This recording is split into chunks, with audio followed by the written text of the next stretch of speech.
Hey Becky, here's the video so that you can, hi Becky. So here is the video to copy your courses over in Blackboard. I've taken you to the actual district. You don't need to come to the district site. You can go right to Mesa's site. So here we are at Mesa and click on Blackboard.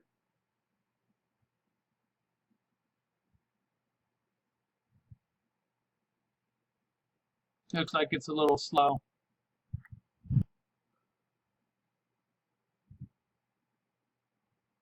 Really slow. There we go. So log in. And you're going to see all of your courses. So I'm just going to copy. I'm not going to actually copy, but I'm going to show you how to do it. So I'm going to take my Business 119 class, and you click on it. It comes up, and you come down into Course Management, and you come to Packages and Utilities. Then you click Course Copy.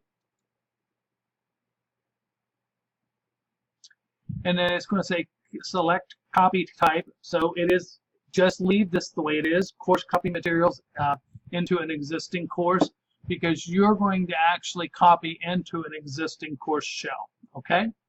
So next thing you're going to have to do is pick your destination course ID. So click Browse. And when you click Browse, this box is going to pop up. What this is a list of all of your courses.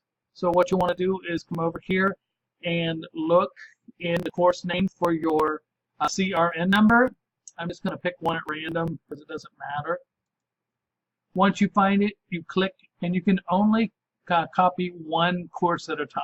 Sorry about that. But click it, click Submit.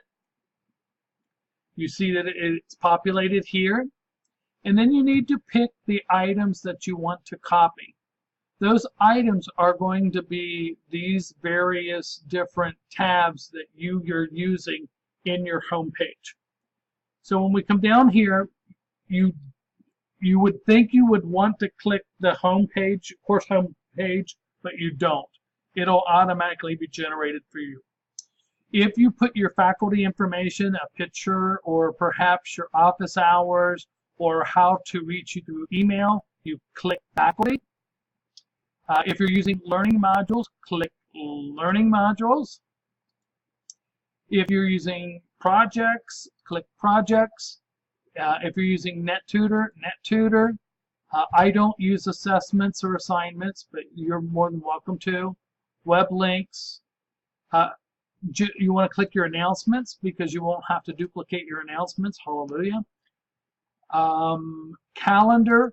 So if you pair your course, so this is your business law courses, I'm assuming that you paired them with MindLinks. In other words, you attached the MindLink course with the Blackboard course so that as students complete work in MindTap, the scores will automatically come over for you. You want to click the calendar.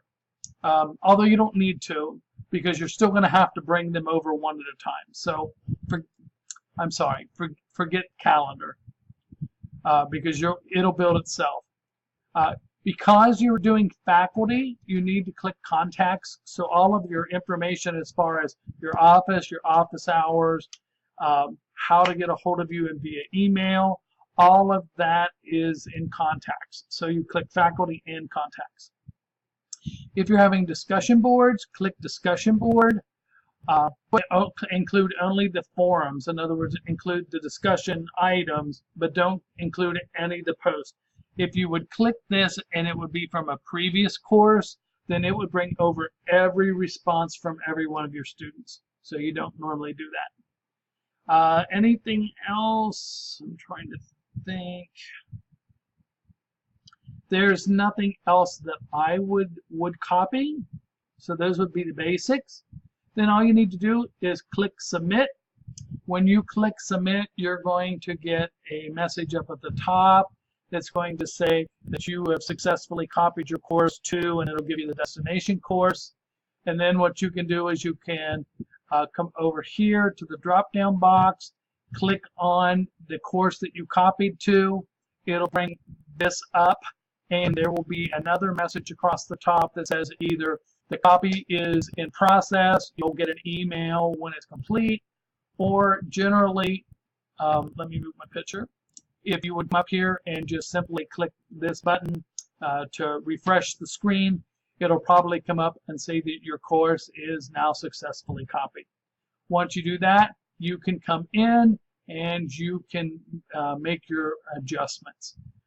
One thing I hope that Cengage told you, but I'm just remembering, if you did pair your courses, so MindTap and Blackboard are talking together, then you need to make sure that you tell your students they have to register through Blackboard. That is how their account is connected to Blackboard and MindTap. Okay? Simple process. If you have any questions or you want to walk through it together or do a Zoom, let me know. But I think you're going to be just fine. So hope this helps. Thanks so much. Bye.